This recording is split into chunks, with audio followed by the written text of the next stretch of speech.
2014. For those that have not been to a meeting before, first I would ask that you would silence your cell phones so it doesn't go off during the meeting. Secondly, the way things work with our agenda is after we've done the roll call and reviewed the minutes from last time, we'll go over each individual item. City staff will present on the item. First, it will be open just to the commission for technical questions. After we're done with our technical questions, we'll open it up to the audience for comment or questions. If you have something to say, please step up to the microphone over there, state your name and address so we can get that for the minutes. After public commentary is finished, we come back to the commission for discussion and a vote. With that, let's call the roll. David Borsak. Present. Ed Bowen. Here. Jeffrey Jones. Here. Thomas Whitehead. Here. John Hintz. Here. Steve Cummings. Kathleen Kropp. Here. Gary Gray. Here. Donna Laurie. Here. Robert Weigert. Carl Nollenberger. In attendance. All right, great. Minutes from last time, any questions, deletions, changes, updates, improvements? Move approval. Second. All those in favor?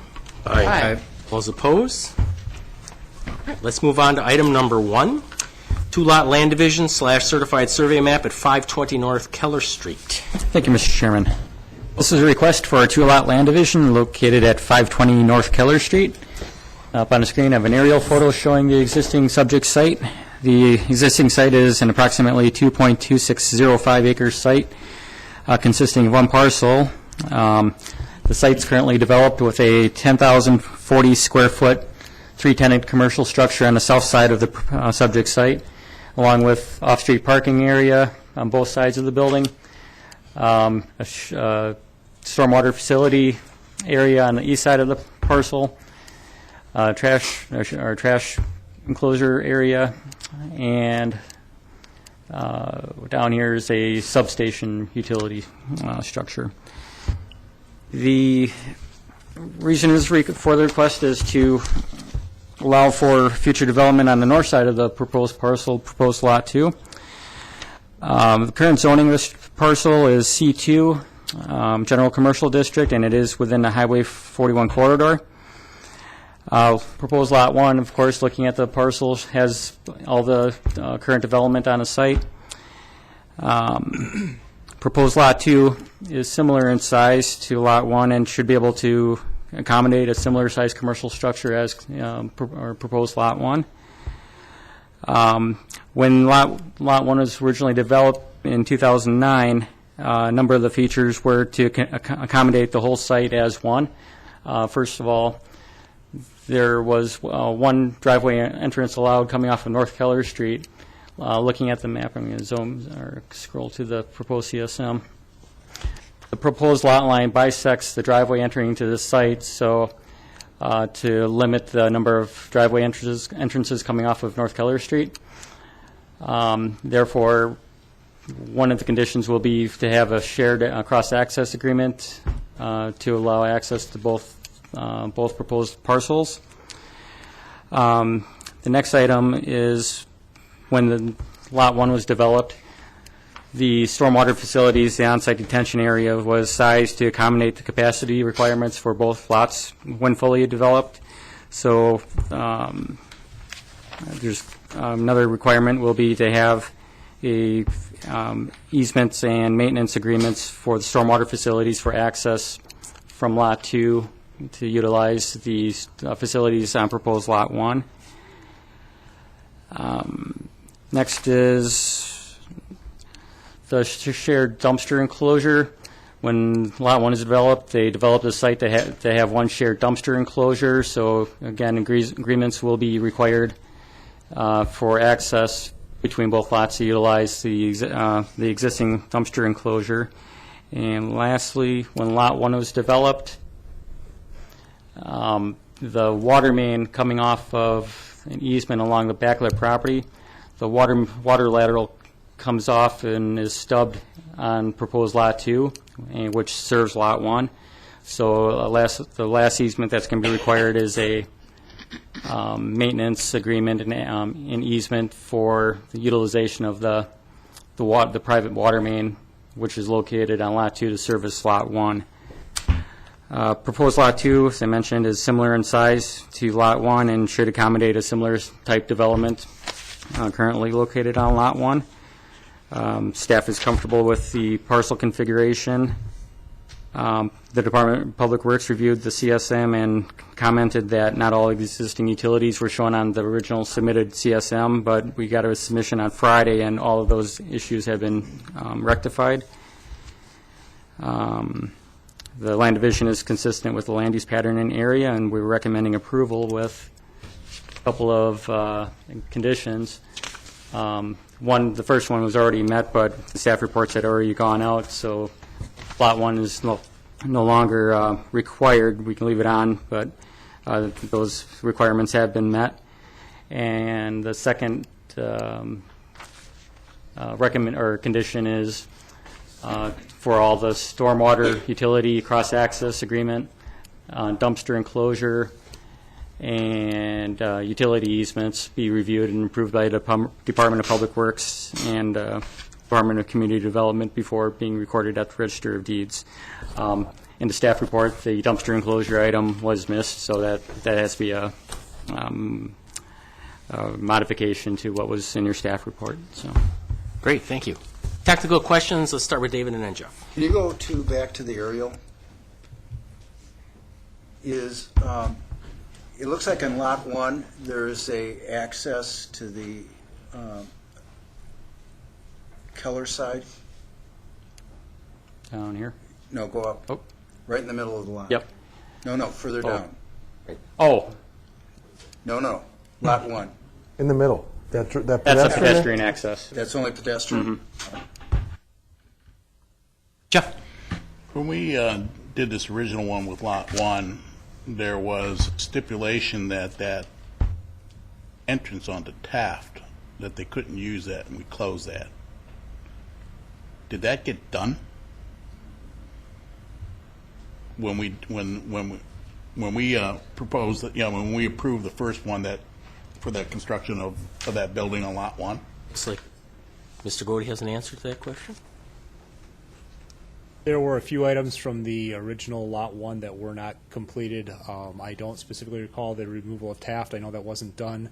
The removal of the second entrance to Keller Street was required, and that wasn't done, as well as a stormwater maintenance or stormwater detention basin along actually the west side of Lot 2 wasn't constructed. So they do have a few finalizing items to do out there in conjunction with the second phase to complete the first building.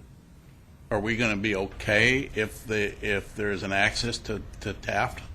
If the proposed site plan does not utilize it, by code it would be required to be removed.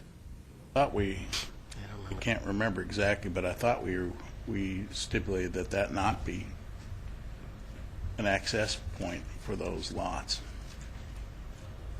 in the original one, several years ago. I just don't recall the This. discussion on it. Right. I don't, I mean, we'll revisit the previous approval, and everything has to go through site plan approval, so if that was part of the site plan approval, they certainly aren't going to be accessing it, if that was a stipulation. If it's just the access, that's one thing, and we can easily rectify that with site plan. Other technical questions? Gary?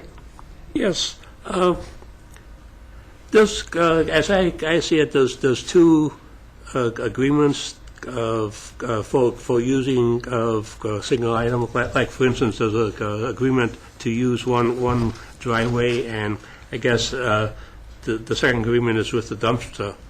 Are those agreements going to be attached to the deed, or are they just basically written agreements that can be broken at any time? That's a separate agreement that's actually gets entered at the Register of Deeds. That we made, I think we're made a party to the easements typically, so they can't be changing any of those documents. Okay, so it's pretty solid, and so that if the two owners, or if the two lots are owned by different corporations, they won't be able to fight and say, That's okay. correct. And just to verify, there's 4 agreements that are going to be required: one for stormwater, one for water main, cross-access, and the or the dumpster enclosure area. The other question, and I may be opening up a can of worms, but the 41 overlay district is something that is enforced with this, right? I mean, This subdivision doesn't overrule part of the overlay district? It meets the 41 corridor standards. Well, from what I'm seeing, there's a minimum size amount for overlay district, and these two lots do not meet that minimum standard. And also, from my understanding, there's a frontage requirement of 150 feet, and Lot 1 doesn't match that, and I'm not sure if that's a major problem or not. I guess that's the end of my comments. Other technical questions? Let me pull up the zoning ordinance. Okay, anybody here from the public to speak to this item today? I'm here if there's questions. Want to step up and see if we have any questions from Mr. Dumke?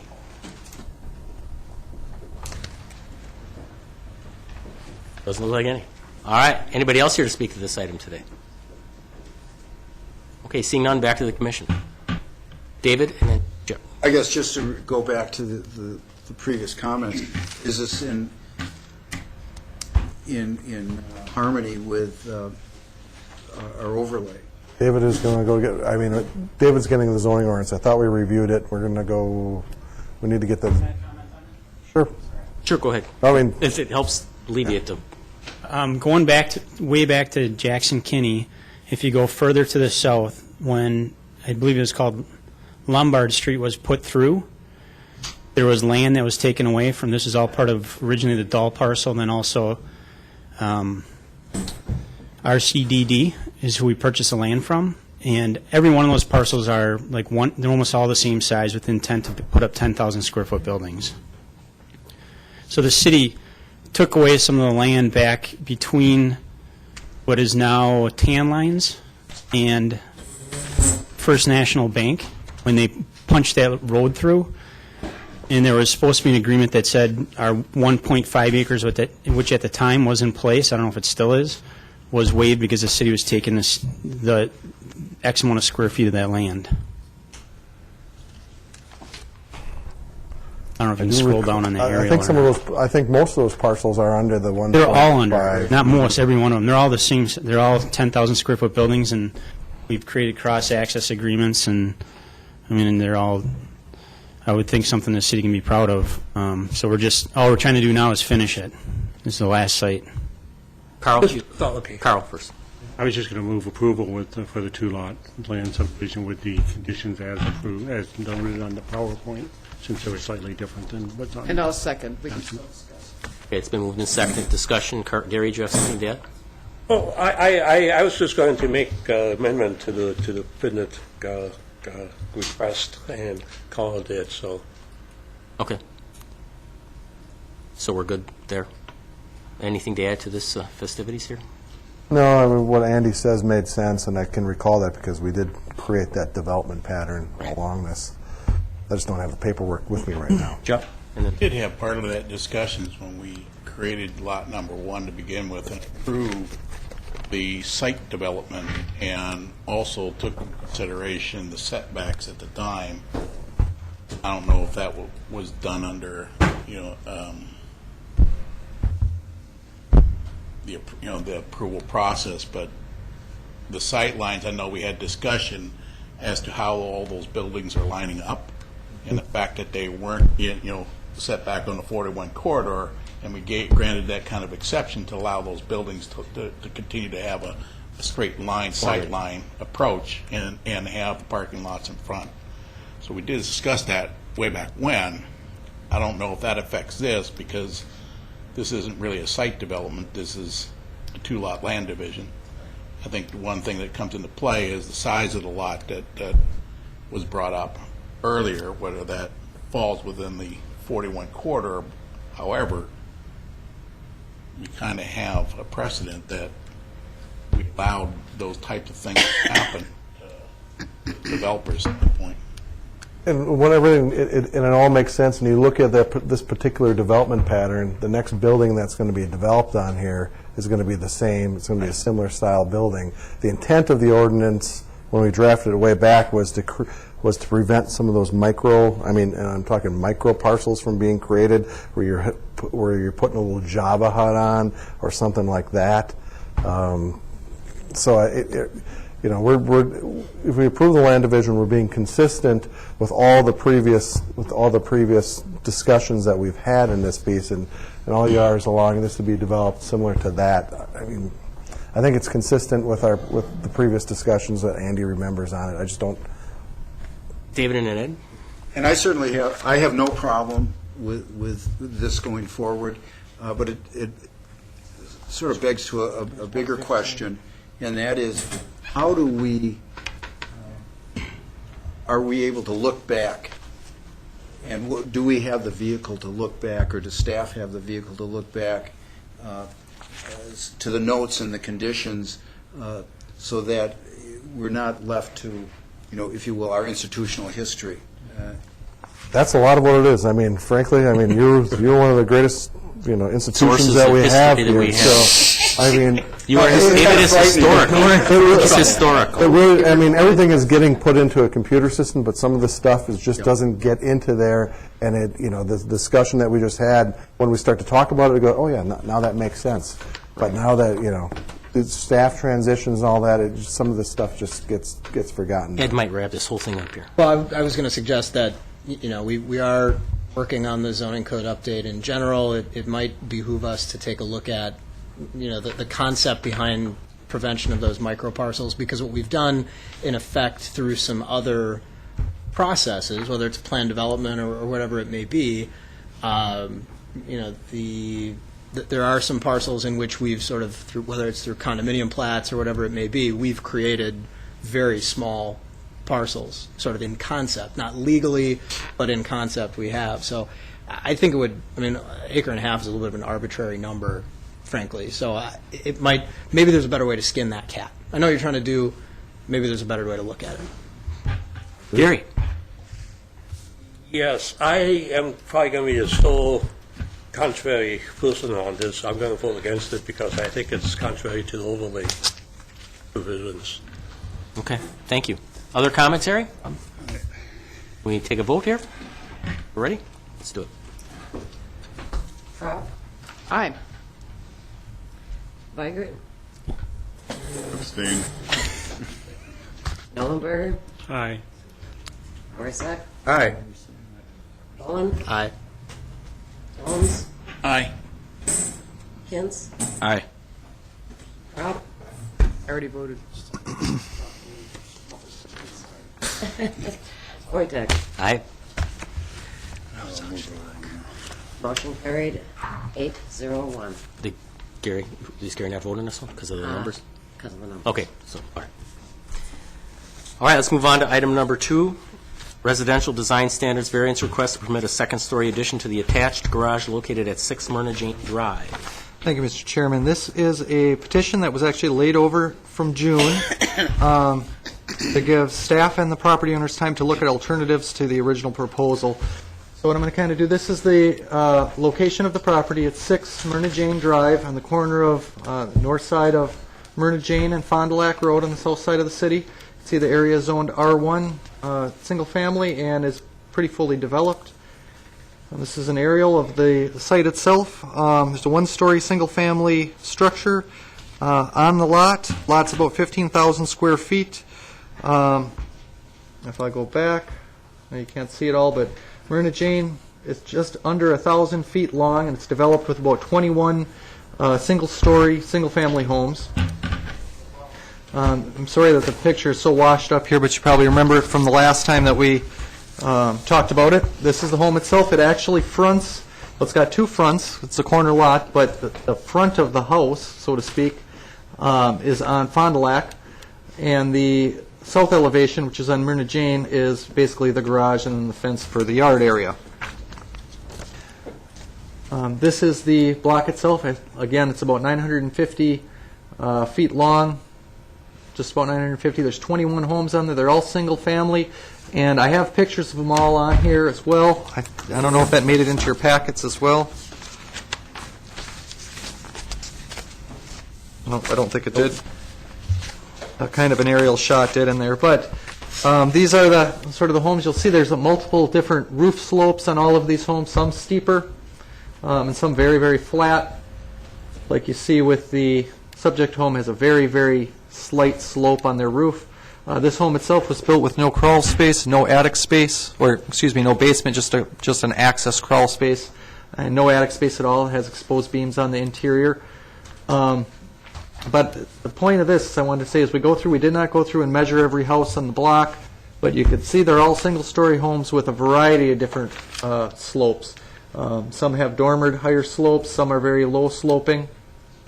So in June, the petitioner came forward to the city and had requested a variance. These are some of the homes that are on Fond du Lac and Wakaw in the area as well.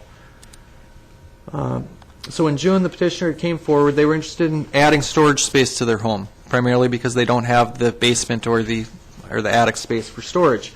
And their proposal at that time was basically just to do a straight second-story addition onto the garage, which is on the south side of the home itself. Staff had reviewed that and thought it was a very drastic vertical transition, that it was inappropriate, that would pull away from the character of the home. Again, it came through Plan Commission, and that was laid over to give time to work on it. This is kind of what the image of that would be somewhat like. So staff had met a couple times with the owners and had met with the owner's contractor and came up with an alternative which utilizes a steeper slope on the garage itself. It's a 12/8 slope on the garage and dormers on both the west and the east sides. Basically what this does is it drops the height of that second-story addition from about 24.5 feet, 25 feet down to about 19 feet. So you lose about 6 feet of height, but these dormers being pumped out onto the sides create the usable storage space in that second floor. Another very important thing to talk about with this is the dormer's roof line, as you can see, ties in with the existing roof line of the existing house, and also that this area is roof and it is not just wall plane. So we evaluated the new proposal and the need for the variance or exception in regard to the purpose and intent of the design standards, as well as what the impact would be on adjacent properties, the neighborhood character, the curb appeal of the block. And to kind of give you the background again, the intent and the purpose of the overlay code was to maintain the basic architectural quality of residents within the community, to minimize adverse impacts on adjacent properties in the neighborhood resulting from architectural and building construction practices that may detract from the character and appearance of the neighborhood as a whole, and to ensure compatible design between the existing and the new home additions. So when we had looked at all of this and working with the owners, we had really thought that this new design does a good job minimizing the discrepancy between the overall scale and mass of that addition to the existing home, while still gaining that needed storage space. We think that roof line matchup, or that linkage between the roof lines, provides a lot of continuity between the existing home and the addition, and also provides some architectural cohesiveness, so it doesn't look like this addition as compared to the original proposal. I think we categorize this as a tack-on or an add-on to the house. It doesn't look like it was there to begin with or designed that way. This one is very different in that it looks like the house could have been designed that way. That when you see it, it doesn't look like it's not glaring, it's not a massive difference, but yet it achieves the purpose of which everybody's kind of looking for. So we believe that the altered design does integrate itself with the existing structure. It does not have that tacked-on appearance. Also, the dormers and the steeper roof reduces that overall height quite a bit, so the addition doesn't overpower the existing house as far as mass and scale goes. And again, you have that architectural rhythm or consistency between those roof lines connecting together, even though you do have a second-story addition onto a single-story home. Staff doesn't feel that it'll take away the character of the single-family nature of the neighborhood at all, and that it won't detract from the neighborhood's overall appearance. As I had said before, you have a lot of different slope on all the different houses, and we feel that this kind of would fit right in. So we are recommending a finding that, as proposed, standards don't apply to this particular project, and we're recommending approval of of the request to permit the second-story addition to the attached garage with two findings: that the second-story addition will not overpower the principal structure's overall scale and massing, and that the structure's architectural design following the addition will not be in great contrast with the nature of the neighborhood and will not detract from the character and appearance of the neighborhood as a whole. We do notice the neighborhood for these. We have received no calls from neighbors objecting or any calls, period. And I believe the owner has also talked to her neighbors about it. I see she's here tonight, so I guess with that, this is our recommendation. All right, technical questions, we'll start with Jeff. Yeah, I got a technical question now. Sure. In your recommendation, you're recommending that the findings as proposed, the standards do not apply in this particular project. Right. The question I have then is, those standards also include that the building, the addition has to be made from similar materials, similar color and design?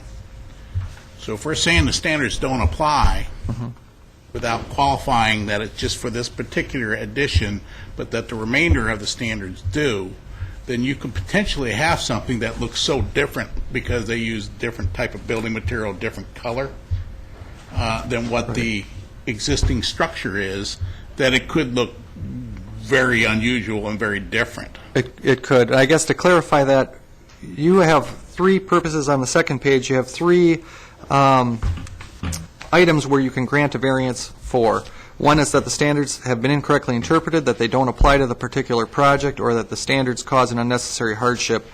As proposed, it's really only the second-story addition that's being requested for the variance here. It's not all of the architectural regulations. Which, Well, talking to the owner, that's what I'm getting at, because Right. it's saying that the proposed, the standards do not apply. It doesn't say that this specific piece, it says that the standards don't apply.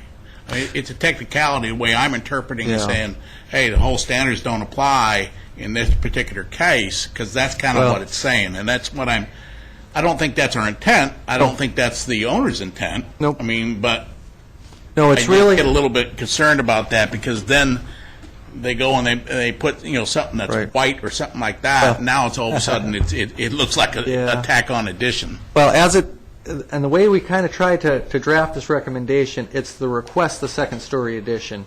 And really what that exception or the variance is to allow it to go higher than the roof line.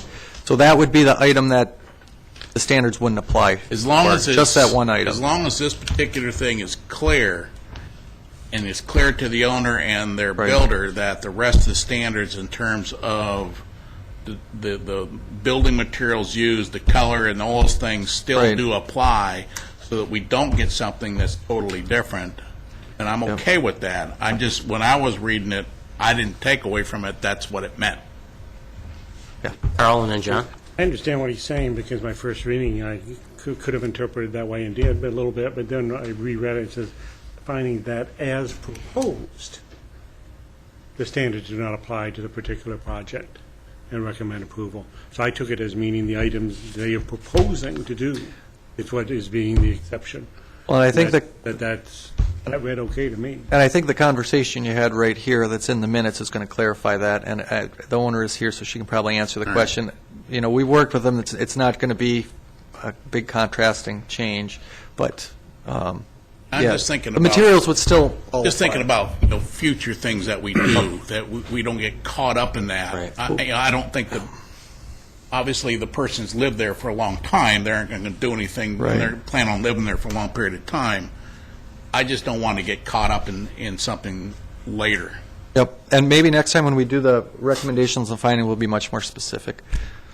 Okay, John, Gary, David, and then Bob. And just kind of piggybacking on what Jeff's talking about here, are we setting some kind of a precedent because of the height of the dormer? Because, I mean, we just had everything come through where we set the citywide standards, where everything has to be lower. And in no way am I saying I'm against this particular project. Right. It's just the fact that, I mean, we had a pretty big debate about how to do these type of things for the city as a whole. Well- Now we have this one coming in right away, bang. Right, if you don't feel, like I said, what our findings are basically, the purpose and the intent of the design standards are labeled in there, and what we're basically saying is that they are still meeting that purpose and intent with the redesign. I So agree. you're- It's I don't think it's you're- it's just somebody else coming back and saying, well, Well- look, right away, you guys started out with. Well, that's true. Just making my note. Just a question from Sure, go ahead. a perspective is, should the language up there be clarified a bit then? Is something like staff recommends finding that the proposal. That the second-story addition Yeah, height for the second- regulation yeah. does not apply? Yeah, Sure. do not apply, it's those, those standards do not apply. Yeah. Something like, adding on to as. Yep, if the Plan Commission wants to make that recommendation be more specific with their recommendation, saying that the second-story height variance is approved with these findings. I think that That'll would work. satisfy. That would probably- Concern that Jeff had and I Yep. had originally, but then discarded it. So Sure. Gary, those David, words and and put it into the motion. And this is all kind of a new process for all of us, so it's, Gary, David, and then Bob. Go ahead, Gary. Yeah, a couple of questions. Sure. First of all, what's being proposed? Is it the second proposal or the first proposal that's being approved? the second proposal, the altered Since we're proposal. modifying the recommendation, could we say the revised proposal in the, You can say that if you want, but it's been revised, so that is now the proposal. okay, a second question of three quick ones. For the finding, the second finding, it's basically a subjective evaluation that it's does not contrast to the nature of neighborhoods and does not detract from the character. I mean, is there any kind of measurement that was used? No, it's meant to be subjective. Okay, well. That's subjective for the, okay. for the Plan Commission to have that authority to Okay. make that determination. I have a comment that I will wait until later on to make the comment. David? I'm sorry, the next question is, on these drawings, on page, I'm trying to compare the drawing on page 12 to the picture drawing, I think, on page 5.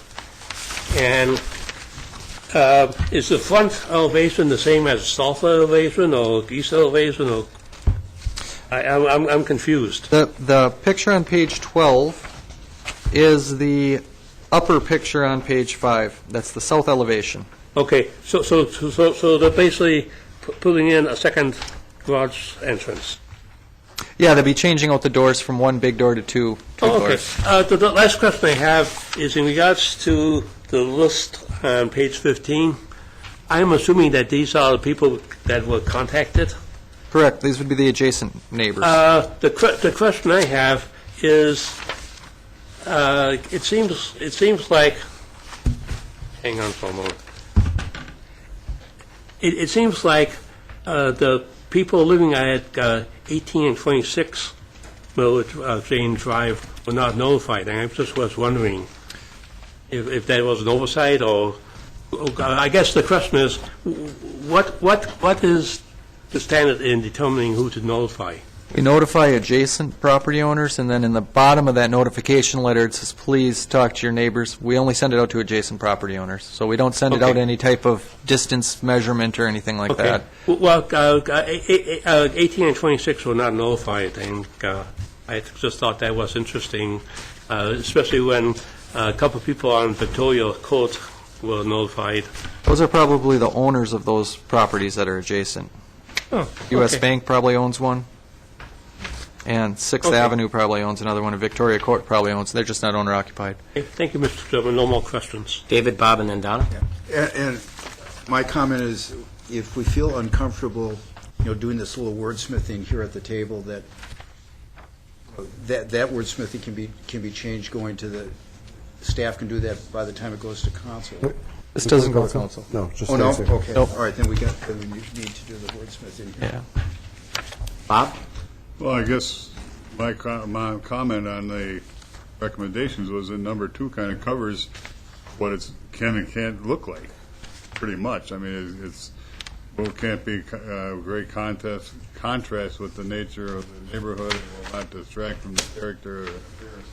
So, I mean, that's pretty much, to me, it's pretty clear is what they, if they start going off on the limb someplace, and so that's all. You're fine the way it is. Yeah. Donna? My comment is just that I'm happy to see this is coming to a closure. And I'm very... We're not done yet. I'm very Sadly. pleased to see the way the staff has worked with this individual, to see that something that it pleases her is able to be done, and that's the way government should work, and I'm happy to see that. Thank you. Carl? Yeah, I was going to wait until after the Yep. technical part to say that, but I just double and triple what she just said. I'm Great. fantastically happy that staff did this. All right. Any more technical questions? Great. Anybody here in the audience to speak to this item today? She's spoken enough. All right, back to the commission. Move approval. Oh, you got it. Okay, we'll give the motion to Bob. And the second. I'll second Donna. it. I think Donna got the second. I'll say. Any comments? I would echo everything that was said prior to this. I have For a you. question. Go I ahead, have a Gary. question and also a comment. The question is, well, let me do the comment first. I think the possibility of using something similar to finding number 2 is fantastic. It's a little bit more specific than the standards do not apply for the particular project. The standard that do not apply for the particular project could be anything, and we will be basically tossing out part of the adopted code at times. I think to some extent we're doing it now.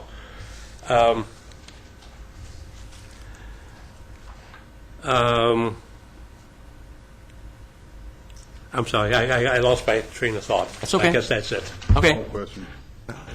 Oh, call the question here. It is. Second. It's been moved and seconded, and what are we going? How do we modify the?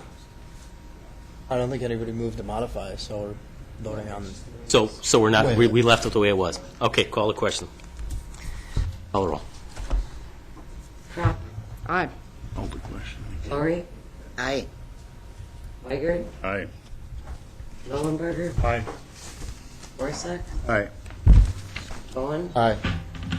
Jones. Aye. Inns. Aye. Wojtek. Aye. Motion carried 9-0. All right, let's move on to item number 3, conditional use permit approval for an exception to the provisions of the downtown overlay district at 522-530 North Main Street, the Main View Apartments. It's amazing, we've had these regulations for years, and we've had 3 of these this year, so it's all good stuff, though, so Yes. that's good. So we have another one, this is conditional use permit approval for basically an exception to the awning/marquee regulations of the downtown overlay that includes signage.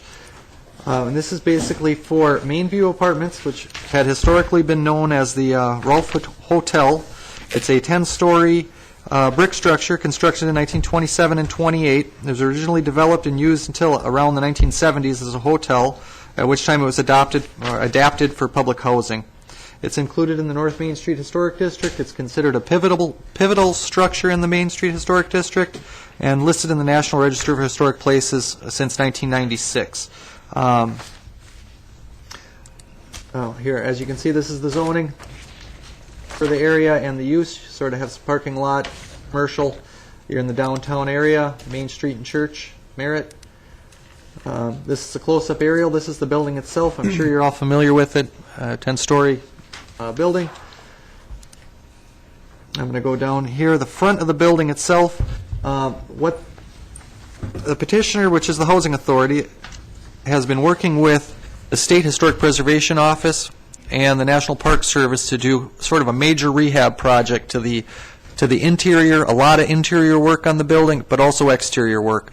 And one of the elements of the exterior work is putting up what we're calling an awning, but they're really 2 marquees. Marquees are awnings.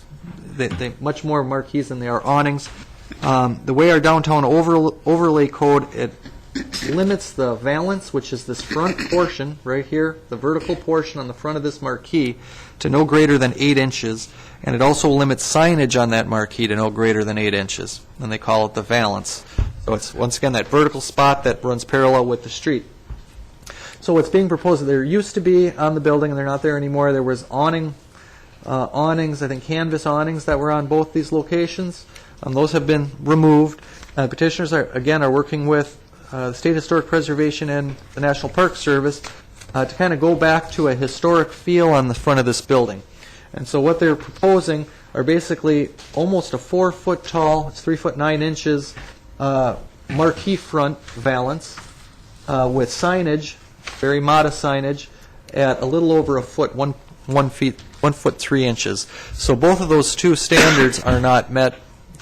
They exceed the 8 inches for overall height, and they exceed the 8 inches of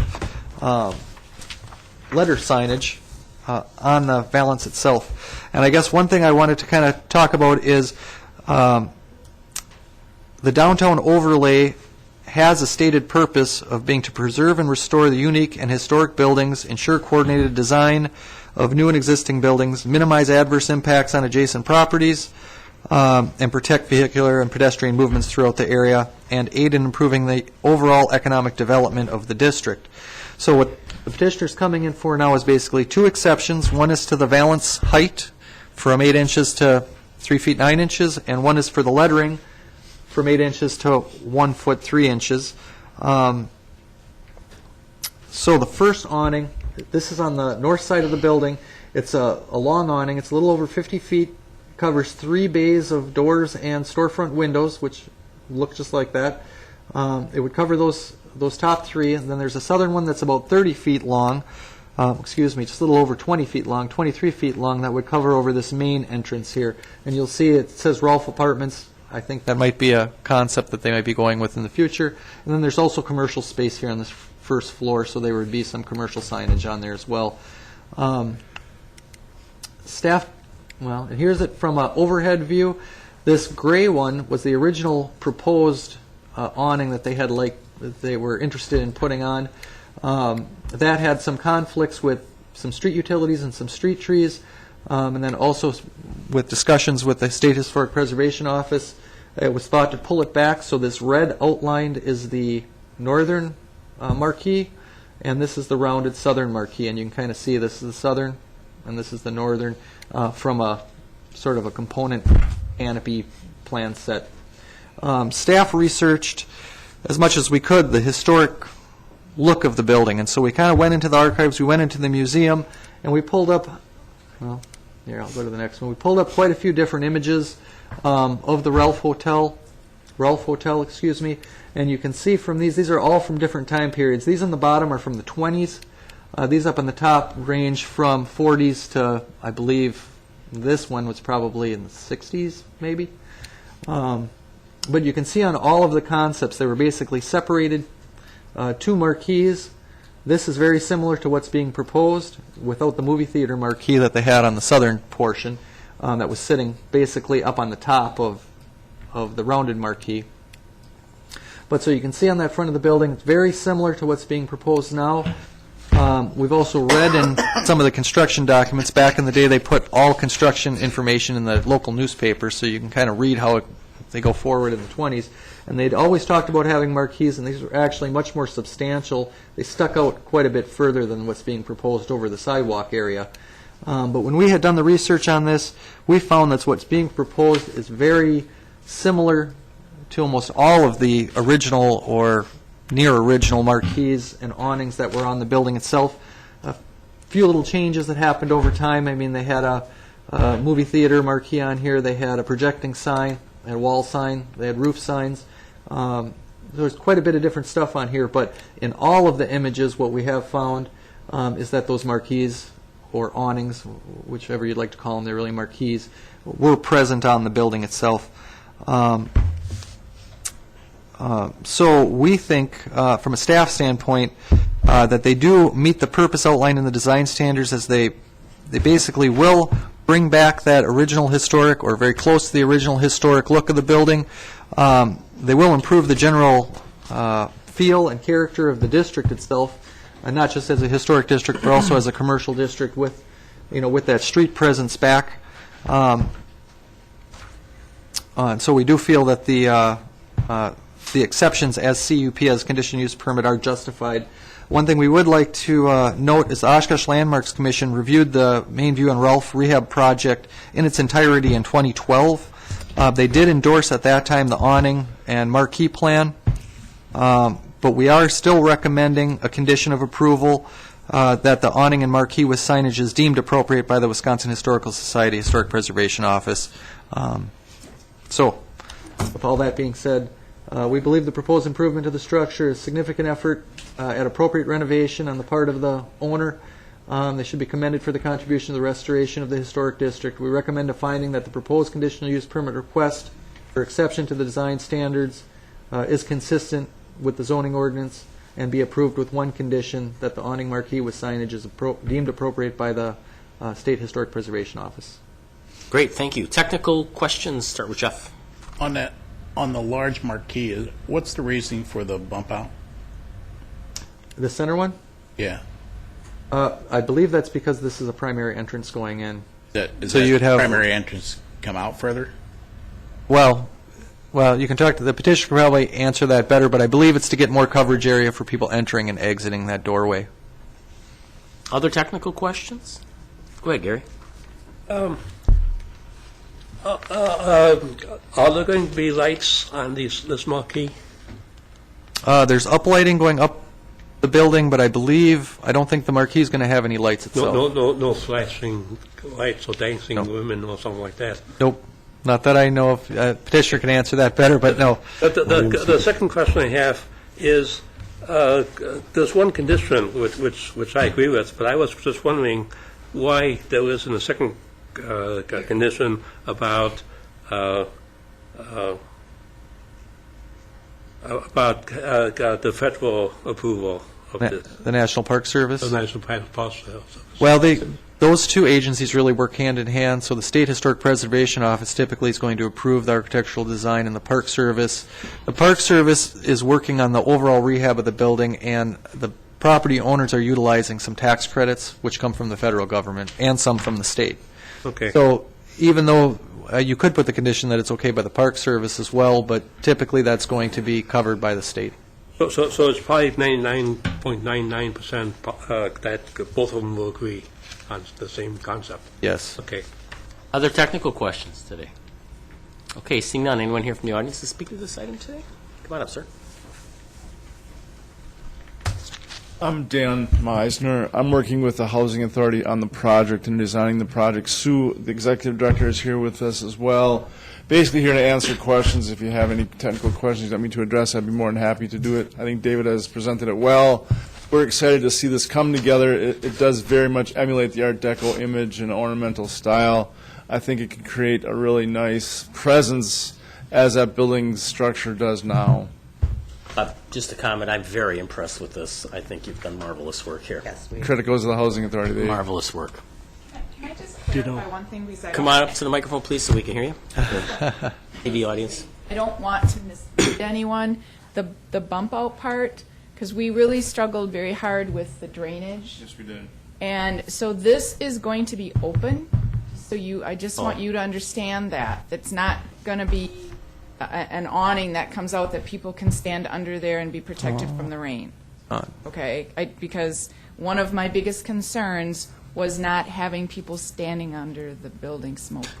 So and then actually the company that helped us design it, we were like, okay, where are we going to put the drainage? We're going to have to go back to the city to have drainage. If you've got a roof on there, even if you slant it, you're dealing with ice, you're dealing with, all the drainage issues. This eliminates that. Ord Sign Company said, I have a top on it. We just went, oh, okay, good point. So from the wind blowing standpoint, Ord came up with this design, and I was extremely impressed with that. But I just wanted people to. Oh, thank you. That's good to know. Jeff, you had a question for? Yeah. Well, now I'm wondering why they did that and why we are intruding further out than what we need to.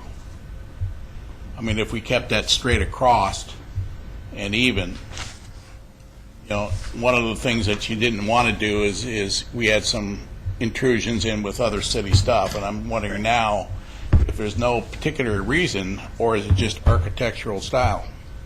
Because, I think it's partly architectural style, but also to have the sign, that this is the entrance to the building, so it's kind of designated as the entrance. Right. No. And to kind of clarify, the issues that they had with conflict with any of the public utilities or street trees in there.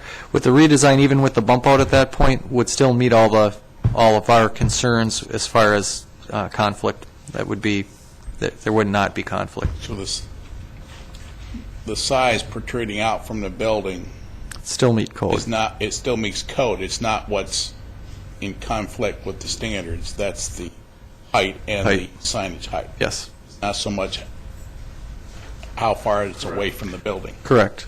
Yep. They're going to have an encroachment agreement like any kind of projection into the right-of-way, but, it's not going to interfere. We went through a lot of different iterations of this, but it's not going to interfere with any of the utilities or the street tree. And you're going to have an encroachment agreement? Everything that goes over the right-of-way has to have an encroachment agreement. If it sets back farther, is it still over the right-of-way? Yes. Okay. The building's right at the property line. So, do you have a question for the petitioners? Yes. Okay, John, and then Donna. Just to clarify then, the only part that's going to protrude out a little farther is the part that says Ralph Apartments on it, correct? Is that that's the That is correct. That is our. And that would be to basically get the lettering out there saying this is where you want to come in. Correct. But I'm guessing. Because eventually, there's commercial space in front of that, so we're hoping to get something positive. Traffic to downtown, so we want to have that Right. designation separate. Donna? How many inches are we talking? 6 inches? That it's protruding out? I need my architect to answer that question. More than 6. Well, Donna, it protrudes out. Be 2 feet. How- 2 feet, 24 Additional inches. 2 feet. 2 feet. And you say that will be open, and the rain will be able, and snow will go through that? Correct. Thank you. Right, that 2 feet, if I can just add to it, is part of the distinction of the character of the building. If you look at the shade and shadowing of the building, that gives it a vertical and a horizontal distinction as you come to it, giving the main entry kind of a focal point, if you will, a wayfinding feature as well. I think what you've drawn up is the closest to the original building of any of the things that we saw, so I commend you for that. Thank you. Yes, very, very nicely done. Any other questions for the petitioners as long as they're around? Okay, thank you very much. There's no one else here today, so public commentary is closed. Let's come back to Motion to approve. Second. discussion on the motion. Seeing none, call the roll. Crowd? Aye. Lori? Aye. Weigert? Aye. Wallenberger? Aye. Gorsuch? Aye. Bowman? Aye. Jones? Aye. Sims? Aye. Wojtek? Aye. Motion carried 9-0. Any other items for us, gentlemen? All right. Move to adjourn. Okay, I think Bob got ahead of Carl there. It's been moved and seconded. All those in favor? Aye. Opposed? None? All right. Because I'm the first alternate. Aye, aye, aye. Chief.